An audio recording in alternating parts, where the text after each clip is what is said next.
Hey, home slices. So, you might be wondering, what is this? What's this shit? What's this shit I've got on screen?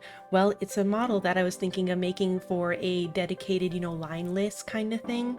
Because I did like being lineless in that one stream that I did for Wandersong, and I thought it'd be cool to have maybe like a slightly chibi one like this. And I thought maybe if it goes well, I'll do commissions of this kind of style or something, because it's a little more of a pain in the ass to draw, but it's actually, I think, going to be a little easier to rig. So we'll see how that goes. But since I'm making it, I thought I'd make another crack at doing like a series of videos as I, set it up and rig it and stuff for beginners or whatnot. I'm one of those amateurs who wants to make tutorials about how to do it, even though I barely know how to do it myself, you know. So, first off, obviously, here's my Photoshop file, and we gotta talk about my layers. Because this is very important to set up for how you're gonna rig. So you might notice there's these semi-transparent, that's just I copied these over and reflected them just for reference of where the stuff goes, but these won't be rigged separately. I'm gonna, rig the ones on the other side, and then I'll flip them over and reflect them, so I only have to do it once, and everything will be nice and symmetrical. So once you actually start breaking down what all the different layers are, so I made a folder that's all the head stuff. You got the ear, of course. The ear is actually on top of everything. It's the same way with this model. It's not perfect, but I think it does the job while being, not too overcomplicated. So as I turn, it'll just like go like this, and then as it kind of goes behind my head, the bangs will be in front of it, so the bangs can kind of overlap it and make it go, behind them. So you got that. You got my brow. Obviously, brows will go in front of everything. It's very crucial for brows to go in front of everything. No one can stop me. And then you got the hair. So it's only slightly more simplified compared to my main model, because you got the mid bang, you got the right bang, you got the left bang. And here, wait, you can see how it looks without the dome, because you have the dome in the back. Dome, very important. But yeah, you can see that I just made like a little smooth chunk. So you got that, you got this, you got that. So 3 chunks for the bangs. And then for my main model here, on each side of my head, there's 3. You can kind of see them. They're like the 3 distinctive chunks of hair. For this one, I just did 2 to keep it a little simpler. So there's like the front bang stuff and then this stuff. Very simple. And because I learned a lot of lessons from doing this model, my main model, there's a lot of different little things I did in terms of how things are shaded, so that when they interact with each other, it won't get so weird. Because unlike the sides of my head here, I had to do like a lot of fuckery to kind of get them to look right. And there's like some chunks that are just fillers. It's a mess. It's a mess if you look at my actual model. So hopefully this one will be nice, clean. My child, my clean child. So if you turn those all off, oh, she's beautiful. Oh, she's so beautiful. So you got the nose highlight and the nose itself, so that they can, kind of angle more easily separate from each other to create, some depth. And you got the cheek highlight. Oh, I actually forgot, I'm gonna have to add the blush. The blush is very important. I'll make a little blush, and it'll just be a little round blushy that goes here. It'll be easy, don't worry about it. I'll do that later. And then you got the cheek seeds. I probably could have made them all separate, but whatever.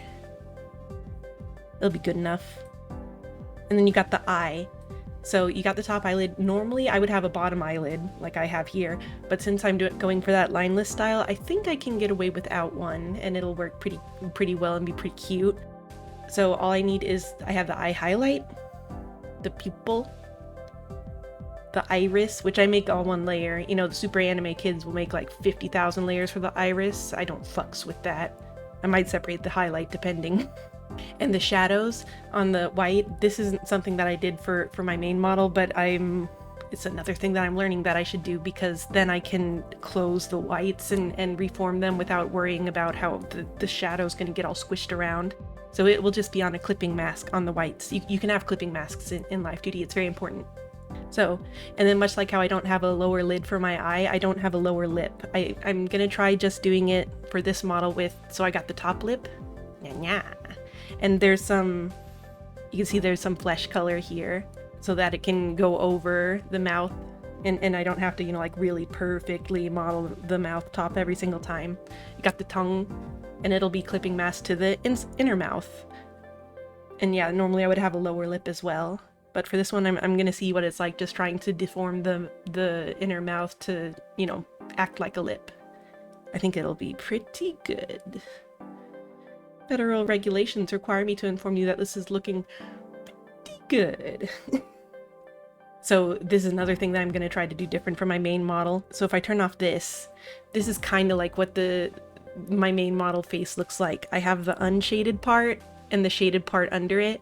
Because of the way that I tend to stylize my face, it's very easy to just kind of like move the unshaded part around. Why is that semi-transparent? That shit ain't right. That shit ain't right. I don't know how that happened, but now it's not. So yeah, so, you know, then I'll just be able to move the shadow around to imply different facings and whatnot. But I'm also going to try having a proper shadow for my bangs. You know, on this model, it's just, you know, like a straight line across on the unshaded area. But I think it'll be fun to have it able to, you know, kind of flow and imply a little more depth with my bangies. So that's what those three are. And then you got the dome in the back. And you see this beautiful neck. So beautiful. You want to have the neck be way longer than you think.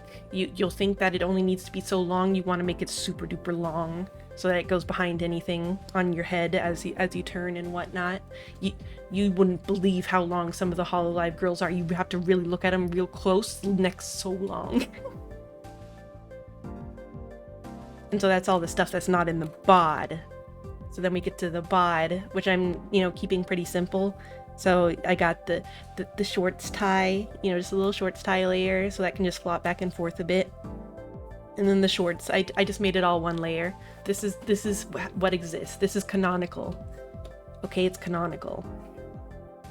So that's, you know, just nice, simple, and it'll just go back and forth a little bit. On my main model, these are separated out so that they can go like behind and in front of each other. But it doesn't need to be like, who knows? You don't see it very often, whatever. And then this, I have all as one thing. I'm sure the sexy anime girls have their boobs as like a separate thing with glue or whatever, but I don't care that much. So whatever, it's all one thing. Sports bra. And then I got the hands and the arms. And I'll probably use skinning on the arms, which is something that you'll see, but this is probably the only thing I'll use skinning for, to make an elbow, just because I'd only need them to move around a little bit, not a whole lot. Just a little bit to make it feel more natural. So yeah, you got the hand, the arm. And then I got the leggies. And those are just one big layer. I don't, usually when I look at models and the legs are moving around too much, it doesn't look natural anyway. So I just squish my legs around, and I like it more that way. I like it that way. I like it that way, Mom. So yeah, they're just little simple leggies. And then I got my tail. So just a tail. I could maybe, I want to try doing a little more like proper cat-like motions with my tail at some point, but for the time being, I'm too lazy, so it just kind of waves around, and that's okay. That's valid. And you can see back here when I was doing for the sake of reflecting and stuff.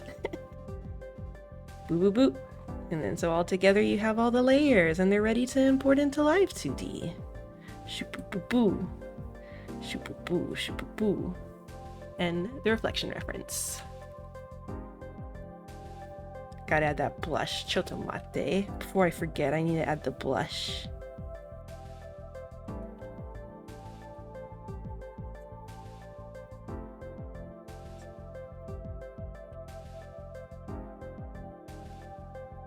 You can have multiply layers in Live2D, by the way. You can have multiply and additive layers, which is very nice. So this will be a multiply layer. Yeah, and then when I blush, it'll just be like that. Good enough. Blush. All right, then we're ready to go. Then we're fucking ready to go. Oh, I forgot about the back hair too. I'll worry about that later. Oh, and if you're wondering about why she doesn't have the jacket and stuff, that's also, I'll worry about that later. I want to rig it with this stuff, and then we can rig the other stuff on top of it once we have the, you know, the basic anatomy and whatnot down. It's kind of best to do it this way, because otherwise I'll end up rigging with the jacket, and then you take the jacket off and everything's just like it's not right. So order of operations, we're good to go.